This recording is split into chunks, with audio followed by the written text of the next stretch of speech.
नमस्ते बच्चों, अभिषेक math classes में आपका स्वागत है। आप लोग पढ़ रहे थे दो चरों वाली रैखिक समीकरण युग्म। तो दो चरों वाली रैखिक समीकरण में बस अब हमें कुछ और दो चार इंपॉर्टेंट क्वेश्चन है। उम्मीद करते हैं ये 2 क्लासों में ख़त्म हो जाएगी आपकी दो चरों वाली रैखिक समीकरण। उसके बाद जो चैप्टर होगा वो बहुपद होगा, संभवतः ये ख़त्म हो जाएगी कल। तो जो क्वेश्चन कहा गया बहुत इंपॉर्टेंट क्वेश्चन है। ये भी हम उस दिन ऑफलाइन क्लास पढ़ा रहे थे, तो हमने उसमें अनसॉल्व में पढ़ाया।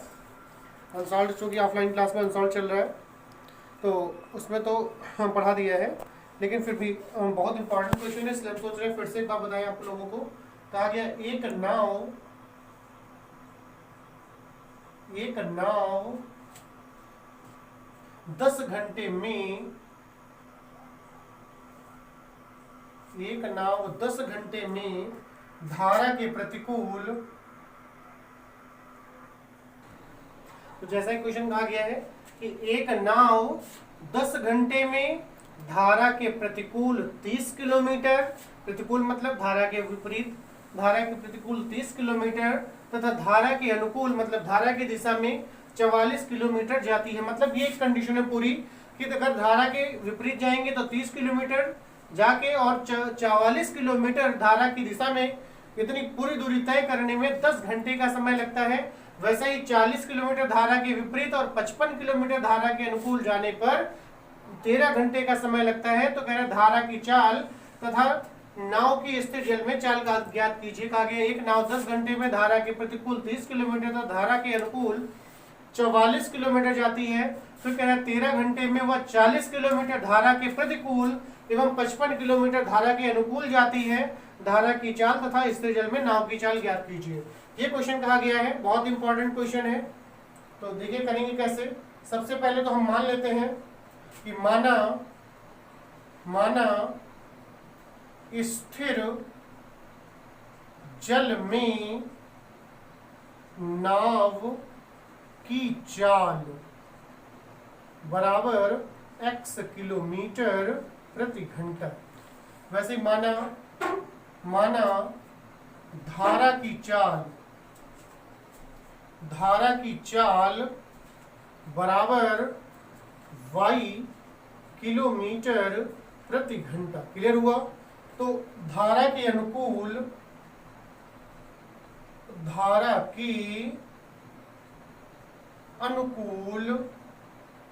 नाव की चाल, धारा के अनुकूल जो नाव की चाल होगी हो जाएगी x प्लस वाई किलोमीटर प्रति घंटा। आप जानते हैं कि आप धारा की दिशा में बहें तो आपकी जितनी चाल होगी उसमें धारा की चाल भी जुड़ जाएगी। वैसे धारा की प्रतिकूल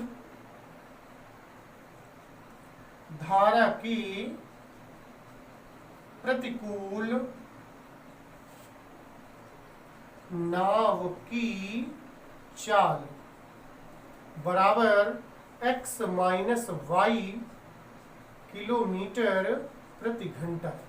क्लियर हुआ। तो प्रथम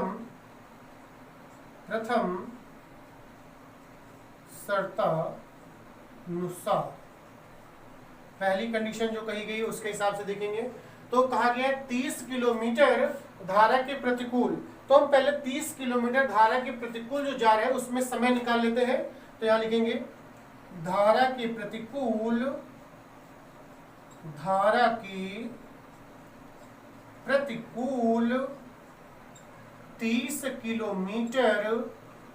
30 किलोमीटर जाने में लगा समय, 30 किलोमीटर जाने में लगा समय। तो आप जानते हैं कि समय बराबर होता है दूरी बटा चाल। समय बराबर दूरी बटा चाल। क्लियर हुआ। तो समय बराबर दूरी कितनी है ये देखेंगे। दूरी है 30 किलोमीटर, दूरी होगी 30 किलोमीटर बटा जो चाल है, धारा के प्रतिकूल की बात हो रही है, यहाँ पे प्रतिकूल की बात हुई है। प्रतिकूल की चाल जो है वो है x माइनस वाई, ये हो जाएगा घंटे। तो 30 बटा x माइनस वाई हुआ। वैसे ही अब धारा के अनुकूल कितना चल रहा है, 44 किलोमीटर है। तो यहां लिखेंगे धारा की अनुकूल धारा के अनुकूल 44 किलोमीटर जाने में 44 किलोमीटर जाने में लगा समय बराबर, फिर से वही दूरी बटा चाल, तो समय बराबर दूरी है कितनी, दूरी है 44 किलोमीटर, दूरी हो जाएगी 44 और बटा जो चाल है, क्योंकि हम बात यहाँ अनुकूल की कर रहे हैं, तो अनुकूल जो चाल है वो है x प्लस वाई, ये हो गया घंटे। तो प्रश्नानुसार क्या कहा गया था, जो धारा के प्रतिकूल और धारा के अनुकूल जो दूरियां चली गईं, उन दूरियों को चलने में जो कुल समय लगा है वो है कुल समय 10 घंटे। तो ये अनुकूल और प्रतिकूल का जो समय है दोनों को जोड़ लें और कुल घंटे जो 10 है उसके बराबर हो जाएगा। तो यहां से हो जाएगा 30 बटा x माइनस वाई और प्लस 44 बटा x प्लस वाई बराबर 10। ये हो जाएगी पहली समीकरण। क्लियर हो गया होगा। अगली कंडीशन लेते हैं, लिखेंगे द्वितीय शर्तानुसार। क्वेश्चन को रफ कर लेते हैं, या थोड़ा सा बोर्ड जो है वो छोटा है, व्यवस्था बना रहे हैं इसकी बड़ी हो जाए थोड़ी सी इसमें। तो इसमें कहा गया है दूसरी कंडीशन में, क्या लिख देते हैं, द्वितीय शर्त के अनुसार कहा गया 40 किलोमीटर धारा के प्रतिकूल, तो यहां लिखेंगे धारा की प्रतिकूल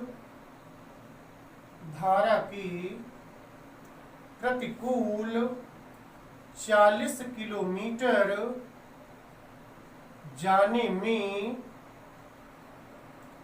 लगा समय।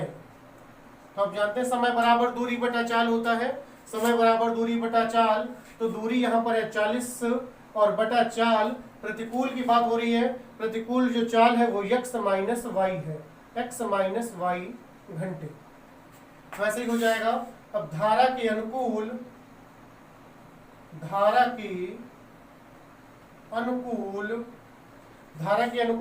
कहा गया है 55 किलोमीटर जा रहा है, धारा के अनुकूल 55 किलोमीटर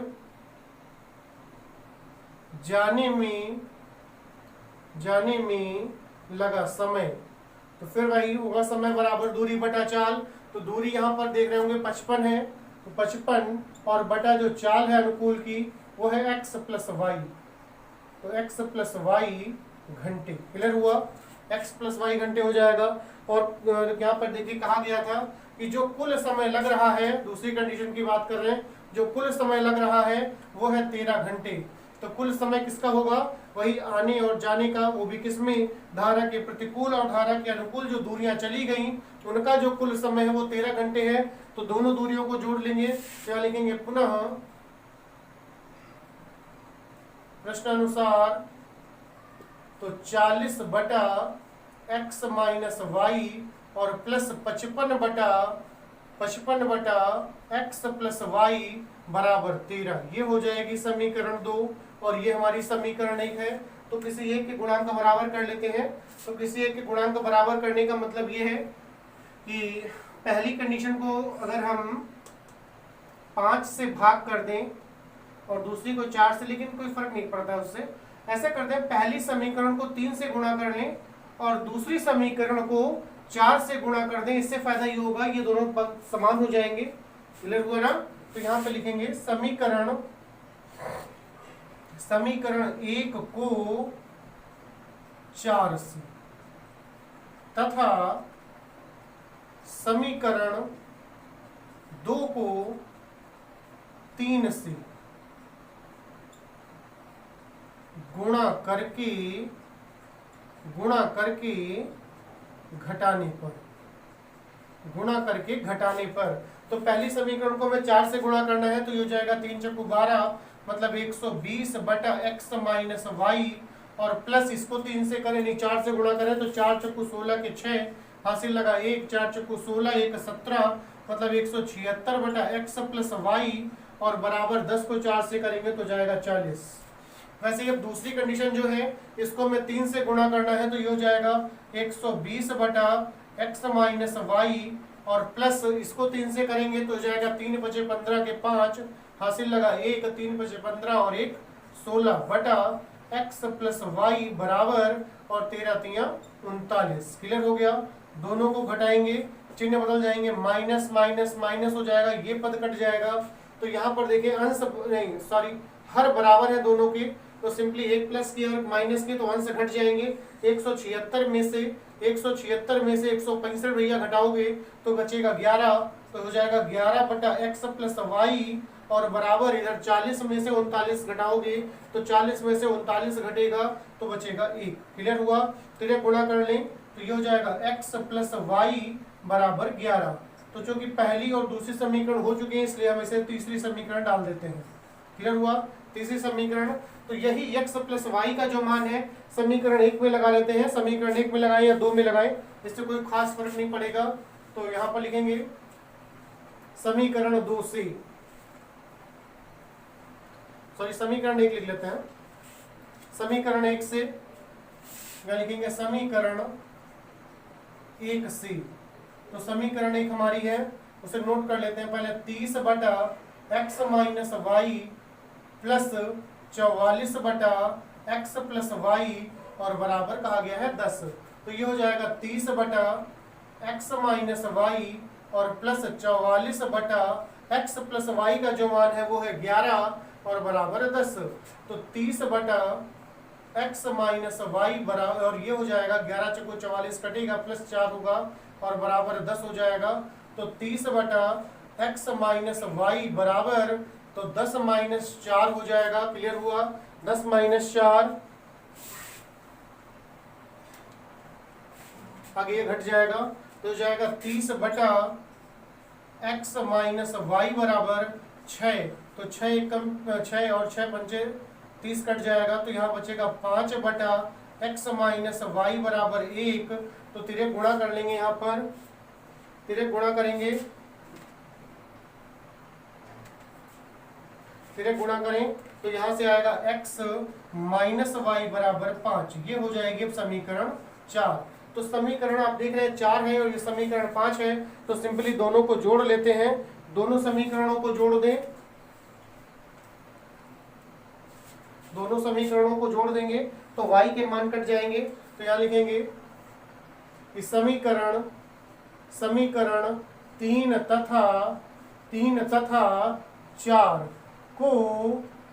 तथा 4 को जोड़ने पर तो समीकरण 3 है हमारी x प्लस वाई बराबर 11 और दूसरी जो समीकरण चौथी समीकरण है वो है x माइनस वाई बराबर 6। क्लियर हुआ। जोड़ देंगे तो y और y कट जाएगा, नहीं सॉरी x माइनस वाई बराबर 6 नहीं है 5 है तो y कट गया तो x और x हो जाएगा 2x और बराबर 11 और 5 जुड़ेगा तो जाएगा 16। तो x बराबर 16 बटा 2 यह कट जाएगा तो x बराबर आएगा 8। क्लियर हुआ। x बराबर 8 आ गया। अब यही x का मान समीकरण 3 में लगा दें तो यहाँ लिखेंगे समीकरण 3 से तो ये समीकरण 3 है x प्लस वाई बराबर 11। तो x की जगह पर 8 प्लस वाई बराबर 11 तो y बराबर 11, 8 का पक्षांतर होगा -8 होगा और y बराबर आएगा 3। क्लियर हुआ। तो यहाँ पर क्या लिखेंगे, अतः स्थिर जल में नाव की चाल बराबर, स्थिर जल में जो नाव की चाल हमने मानी थी वो x मानी थी और x का मान 8 है तो ये हो जाएगा 8 किलोमीटर प्रति घंटा। क्लियर हुआ। अतः धारा की चाल जो धारा की चाल है उसे हमने y माना था और y का मान है 3 तो हो जाएगा 3 किलोमीटर प्रति घंटा। क्लियर हुआ। ये आपका आंसर हो जाएंगे। नाव की चाल जो है वो 8 किलोमीटर प्रति घंटा है और धारा की जो चाल है वो 3 किलोमीटर प्रति घंटा है। क्लियर हुआ। क्लियर हो गया होगा। उम्मीद करते हैं क्वेश्चन समझ में आ गया होगा, बहुत इंपॉर्टेंट क्वेश्चन था। अगला एक क्वेश्चन और लेते हैं, बहुत इंपॉर्टेंट है, कई बार एनसीईआरटी के एग्जाम में भी बहुत बार पूछा गया है, सीबीएसई एग्जाम में भी कई बार पूछा गया क्वेश्चन को।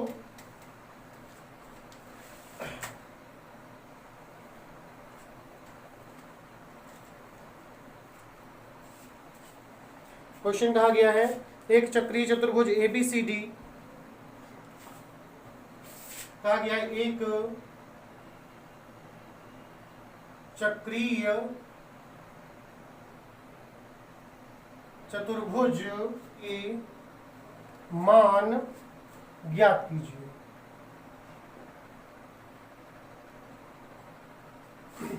ये क्वेश्चन कहा गया है, यहाँ पर बात चक्रीय चतुर्भुज की गई है।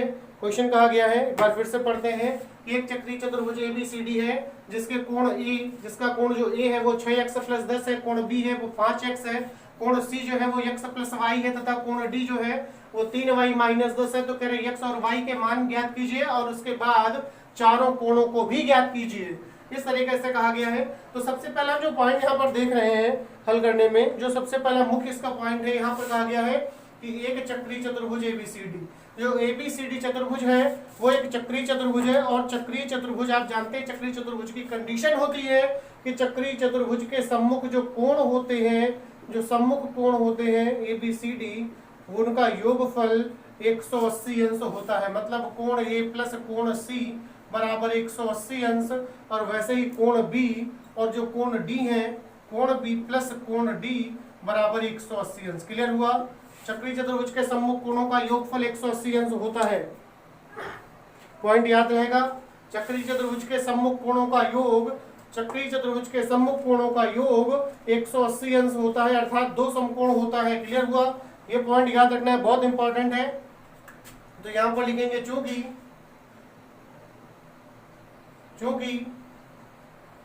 चक्रीय चतुर्भुज के सम्मुख कोणों का योग 180 अंश होता है, 180 अंश होता है। इसलिए कोण ए और प्लस कोण सी बराबर 180 अंश। तो कोण ए का मान यहाँ पर है 6x + 10 और प्लस कोण सी का जो मान है वो है x + y बराबर 180। क्लियर हुआ? 180। तो यहाँ पर हो जाएगा 6x और x मिलके हो जाएगा 7x और प्लस y बराबर 180, और इस 10 को पक्षांतर करेंगे -10 हो जाएगा, तो ये हो जाएगा 7x + y बराबर 170। समीकरण 1 हो जाएगी। इसी प्रकार जिस प्रकार से कोण ए और कोण सी का योगफल 180 अंश हुआ, उसी प्रकार से कोण बी और प्लस कोण डी बराबर भी 180 अंश होगा। क्लियर हुआ? तो कोण बी का जो मान है वो है 5x और प्लस कोण डी का जो मान है वो है 3y - 10 बराबर 180 अंश। क्लियर हो गया? तो ये हो जाएगा 5x + 3y और 10 का पक्षांतर करेंगे तो हो जाएगा 180 और प्लस 10, तो 5x और प्लस 3y बराबर 190। ये हो जाएगी समीकरण 2। क्लियर हो गई? तो अब हम क्या करेंगे, समीकरण 1 को 3 से गुणा कर लें, तो यहाँ पर 3y हो जाएगा, यहाँ भी 3y है, दोनों को घटाएंगे, दोनों हल हो जाएंगे। क्लियर हो गया? तो यहाँ पर लिखेंगे कि समीकरण 1 को 3 से गुणा करके समीकरण 2 से घटाने पर, या 2 को घटाने पर, किसी भी तरीके से लिख सकते हैं। तो यहाँ पर इसको हम 3 से गुणा करेंगे तो हो जाएगा, क्योंकि पहले दूसरी समीकरण लिख लेते हैं। दूसरी समीकरण है 5x + 3y बराबर 190। क्लियर हुआ? तो पहली समीकरण को हमें 3 से गुणा करना है, तो ये हो जाएगा 7 × 21x प्लस ये हो जाएगा 3y बराबर 3 से गुणा करेंगे 17 × 51 मतलब 510। घटाएंगे तो चिन्ह बदल जाएंगे, माइनस माइनस माइनस, ये कट जाएगा 3y और 3y, एक प्लस का एक माइनस का कट जाएगा, तो 21 में से यहाँ 5 घटेगा तो 16 बचेगा, क्योंकि माइनस की संख्या ज्यादा है इसलिए माइनस का 16x हो जाएगा बराबर, और 510 में से 190 को घटाइए, 510 से 190 घटाइए, 0 से 0 जाएगा 0, एक दहाई लेंगे, यहाँ 11 में से 9 जाएगा तो 2, और यह कम हो गया, यहाँ 4 बचा, 4 में से 1 जाएगा तो 3, मतलब 320 माइनस का आएगा, तो माइनस और माइनस कट जाएगा, तो x बराबर हो जाएगा 320 और बटा 16, ये काट देंगे तो x बराबर आ जाएगा 20। क्लियर हुआ?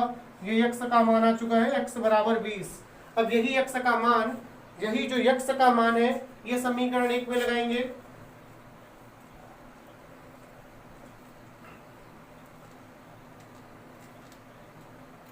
x का मान समीकरण 1 में रख लेंगे, 2 में रख लेंगे, 2 में लगा लेते हैं कि समीकरण 2 से, तो समीकरण जो 2 है वो है 5x प्लस 3y बराबर 190। इसमें मान लगाएंगे तो 5 इंटू एक्स का मान है 20 प्लस 3y बराबर 190, तो ये हो जाएगा 20 पंचे 100 और प्लस 3y बराबर 190, तो 3y बराबर 190 माइनस 100, तो 3y बराबर 90 हो जाएगा। क्लियर हुआ? तो y बराबर 90 बटा 3 कट जाएगा, तो y बराबर आएगा 30। क्लियर हुआ? y का मान 30 आ गया है और x का मान 20 है, तो यहाँ लिखेंगे अतः x बराबर 20 कमा y बराबर 30। तो x और y के मान पूछे गए थे, वो मान निकल आए हैं। उसके बाद कहा गया है फिर चारों कोणों को भी ज्ञात कीजिए। तो अब चारों कोणों को ज्ञात करेंगे, यहाँ पर चारों कोणों को ज्ञात कर लेंगे। तो चूंकि कोण ए का जो मान दिया गया है वो 6x प्लस 10 है, तो कोण ए का मान निकालते हैं। क्योंकि कोण ए बराबर दिया गया 6x प्लस 10, तो ये हो जाएगा बराबर 6 इंटू एक्स का मान है 20, x की जगह 20 प्लस 10, तो ये हो जाएगा 20 छका 120 और प्लस 10, तो बराबर हो जाएगा 130 अंश। ये कोण ए का मान हो गया। उसके बाद कोण बी निकालेंगे, लिखेंगे चूंकि कोण बी बराबर 5x, तो ये हो जाएगा 5 इंटू एक्स का मान 20 है, तो बराबर हो जाएगा 20 पंचे 100 अंश। ये कोण बी का मान हुआ। क्लियर हुआ? ऐसे ही लिखेंगे चूंकि कोण सी बराबर दिया गया था x प्लस वाई, तो x का मान है 20 और प्लस y का मान है 30, तो दोनों जुड़ेंगे तो हो जाएगा 50 अंश। क्लियर हुआ? x ये कोण सी का मान हो गया। वैसे ही कोण डी का मान निकालेंगे। कोण डी बराबर दिया गया है, कोण डी बराबर 3y माइनस 10, तो बराबर हो जाएगा 3 इंटू y का मान है 30 और माइनस 10, तो ये हो जाएगा 30 या 90 माइनस 10, तो बराबर हो जाएगा 80 अंश। क्लियर हो गया? ये चारों कोणों के मान है। उम्मीद करते हैं क्वेश्चन समझ में भी आ गया होगा। तो आपको वीडियो कैसा लगा ये कमेंट करके जरूर बताएं, और चैनल को लाइक शेयर जरूर करते रहें, और जिन लोगों ने चैनल को सब्सक्राइब नहीं किया है वो चैनल को सब्सक्राइब कर लें, और कमेंट करके जरूर बताते रहें कि आपको वीडियो कैसे लग रहे हैं। तो स्वस्थ रहें, मस्त रहें, व्यस्त रहें। धन्यवाद क्लास।